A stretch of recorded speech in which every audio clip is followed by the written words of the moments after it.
Hi Katalari, so for this video, gagawa tayo ng pork menudo. Okay, so ito yung best seller sa kainan na namin before. And then, ito lang laging meron sa menu namin araw-araw kasi ito yung laging hinahanap. And unang laging nauubos. So, gawin natin and kailangan lang natin i-marinate yung pork. Ang gamit ko dito is 3 kilos ng pork kasim, and then nag-add ako ng 2 cups ng soy sauce, and then 40 pieces ng calamansi. So small to medium yung size ng calamansi, wala siyang specific size.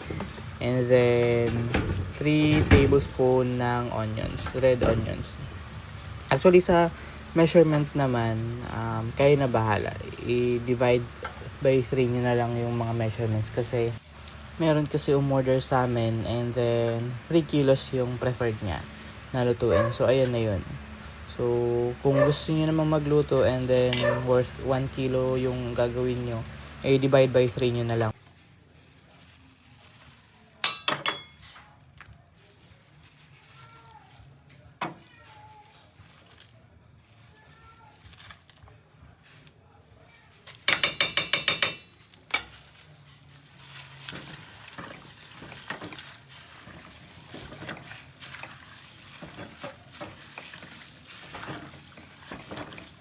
Once malagay mo na lahat ng ingredients for marinate, haluin nyo na lang and then set aside nyo.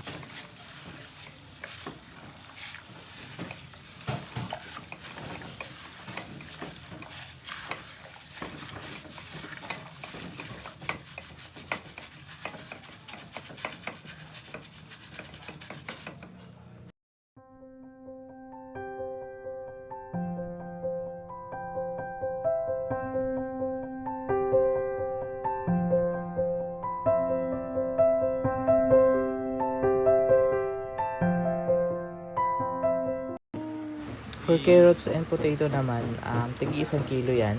And then sa bell pepper, that's 2 to 3 pieces ng bell pepper. Isasangkot siya lang natin yung mga gulay, yung patatas, carrots, and then yung bell pepper. Once okay na, set aside na din natin siya.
Na-post mo sa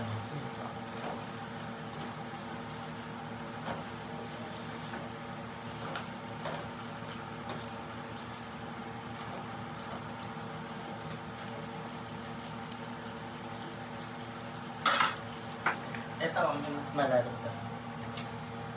Ito kasi para na ayun na niya.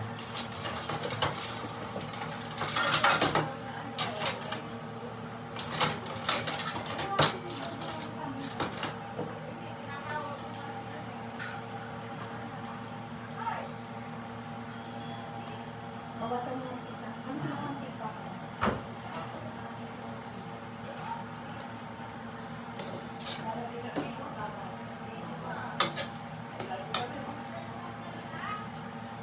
Dito po.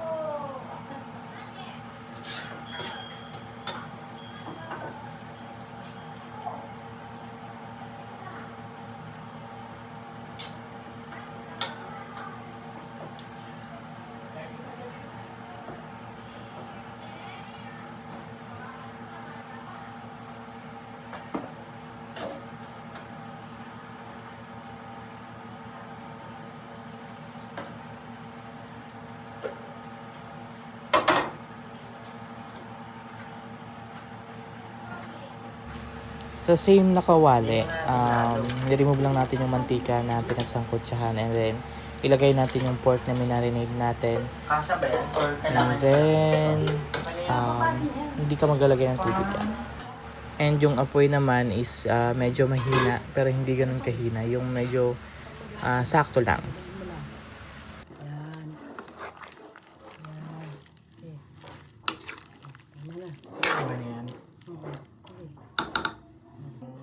And maglalagay din tayo ng atay ng baboy. So before natin siya ilagay, ibabad muna natin siya sa suka. Mga 1 to 2 tablespoon ng suka.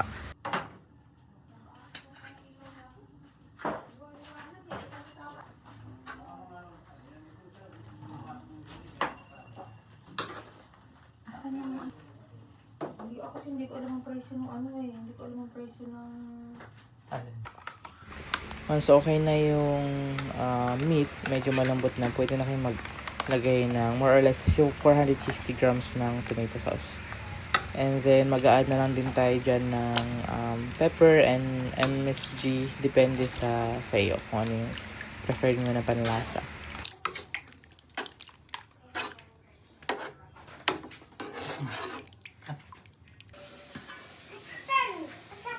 Atan sa school? Yes. Ha? Police? Yes.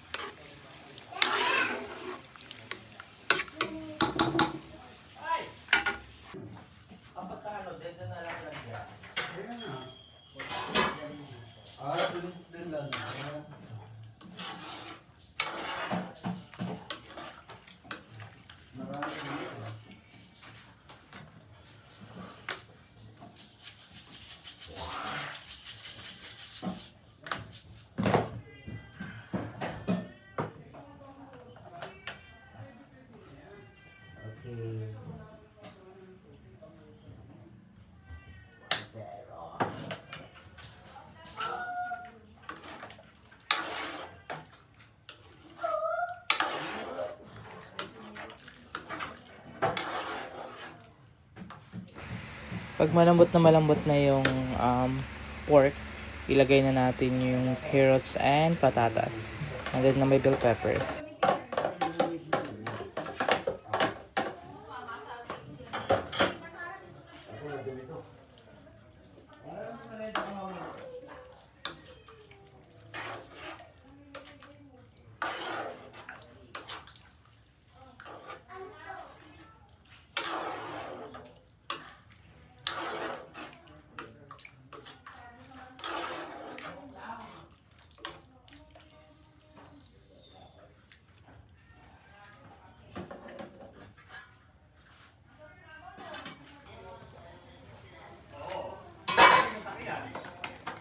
Kasi ito, pagkakulo, ilagay na natin yung atay ng baboy. Hugasan muna natin since nakababad sa suka yan para hindi umasim yung ating menudo.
At andito na ang the most exciting part. Ang tikiman time. Naman dami oh. Ang delikado, hindi dito. Wala ko natapos na siya. Nalagay kasi ako ng atay, kaya pinapaluto ko muna. All gusto yung lasa nito, so pwede na siya. Pakuluin lang natin kasi nilagay natin yung atay ng baboy. So late na natin nilagay yung atay ng baboy, yung paluto na talaga siya. Para hindi matigas yung atay ng baboy. So ito perfect na. Sauce pa lang, ulam na, and that's it. It's me, Mar.